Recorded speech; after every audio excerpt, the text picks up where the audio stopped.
என்ன சொல்றாங்க? நானா?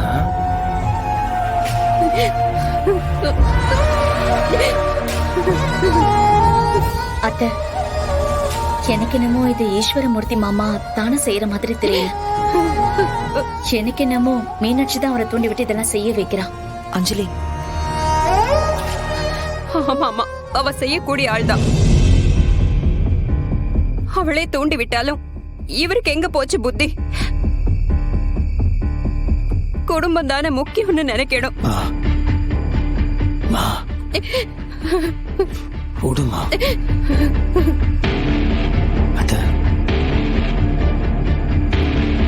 இன்னும் கொஞ்ச நாளைக்கு இந்த வீட்டுல இருந்துட்டு அதுக்குள்ள வேற வீடு பார்த்துட்டு போயிடணும். மாப்பிள்ள, என்ன பேச்சு பேசுறீங்க? ஏதோ மூணாவது மனுஷங்க வீட்டுக்கு வந்த மாதிரி பேசுறீங்க. இத்தனை நாள் என் பொண்ணு துளசி உங்க வீட்டுல இருந்தால, அதே மாதிரி நீங்க இந்த வீட்டுல இருக்க போறீங்க. ஒரு பொண்ணுக்கு புகுந்த வீட்டுல என்ன உரிமை இருக்கோ அதே உரிமை மாப்பிள்ளைக்கும் இருக்கு. மாப்பிள்ள, இங்க பாருங்க, நீங்க எதை பத்தியும் யோசிக்காதீங்க. எவ்வளவு நாள் வேணாலும் தாராளமா நீங்க எல்லாரும் இங்க தங்கலாம். ஆமாங்கம்மா, இது உங்க வீடு. நீங்க பர்மிஷன் கேட்க வேண்டிய எந்த அவசியமும் இல்லை.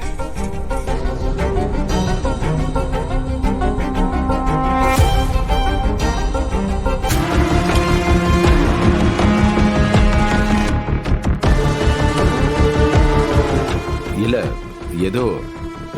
ஏதோ நான் உரிமையில பேசிட்டேன், தப்பா எடுத்துக்காதீங்க. அப்புறம் இதுக்கப்புறம் எல்லாருமே இந்த வீட்டை வந்து எம்எல்ஏ வீட்டுன்னு சொல்ல போறாங்க, அப்படிதானே நீ?